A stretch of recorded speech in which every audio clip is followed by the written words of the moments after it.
trabaho ni gumagawa ng damit. Ngunit sinasabi ko sa inyo, kahit si Solomon sa kanyang karangyaan ay hindi nakapagdamit ng kasing ganda ng isa sa mga bulaklak na ito. Kung dinadamit na ng Diyos ang damo sa parang na buhay ngayon at kinabukasan ay ginagatong sa kalan, kayo pa kaya? Kay liit ng inyong pananampalataya sa Kanya. Kaya huwag kayong mag-alala, yon, na baka kayo kapusin sa pagkain, inumin at damit. Hindi ba't ang mga hintil ang nababahala tungkol sa mga bagay na ito? Alam na ng inyong Ama na nasa langit ang kailangan ninyo ang lahat ng ito. Ngunit higit sa lahat, bigyang halaga ninyo ang kaharian ng Diyos at ang pamuhay ng ayon sa kanyang kalooban at ibibigay niya sa inyo ang lahat ng mga bagay na ito. Last verse 34. Kaya nga, huwag ninyong alalahanin ang bukas sapagkat ang bukas ang mag-aalala sa sarili niya. Sapat na ang inyong mga suliranin sa bawat araw. Purihin ng Diyos sa pagkabasa ng kanyang banal na salita. At yan nga po ang ating topic ngayon. Huwag kayong mag-alala, alam ko na yan. Minsan po, naimbitahan ako na mag-speak sa anniversary dito sa Valenzuela. Pero bago ako magsalita, meron muna nag-testimony. Sabi niya, taga-Bisaya siya. Dati raw daw siyang NPA, sabi niya gano'n. Pero na-convert siya, nakakilala siya sa ating Panginoon. Kaya nagpunta siya sa Valenzuela at nakakita na siya ng church doon.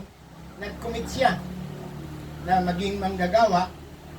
Yung pastor naman, alam niyo naman yung pastor noon, by faith lang,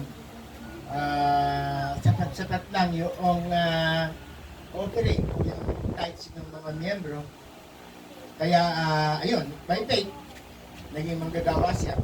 Binigyan siya ng Bible study. Lumipas yung 2 linggo, ang sabi niya, may Bible study siya, maliligo siya, walang sabong mamango.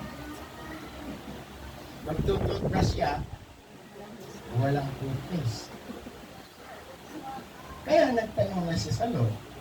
Sabi niya daw sa Panginoon, Panginoon, ang sabi mo, pag kami ay sumunod sa iyo, pagpapalain mo kami, roses ang aming tatapakan, mukhang tinik, Lord, ang aking tinatapakan ngayon. Nagtanong na siya sa Diyos. At yun na, nalilito, nagdududa. Pero sa umagang to, huwag na kayong malito, huwag na kayong magduda, huwag na kayong mag-alala, sapagkat ang Diyos ay may padalang mensahe sa inyo na huwag kayong mag-alala. Okay. Huwag kayong mag-alala. Tatlong pamaraan po ang binigay sa atin ng Diyos kung bakit hindi tayo dapat mag-alala sa buhay natin ito.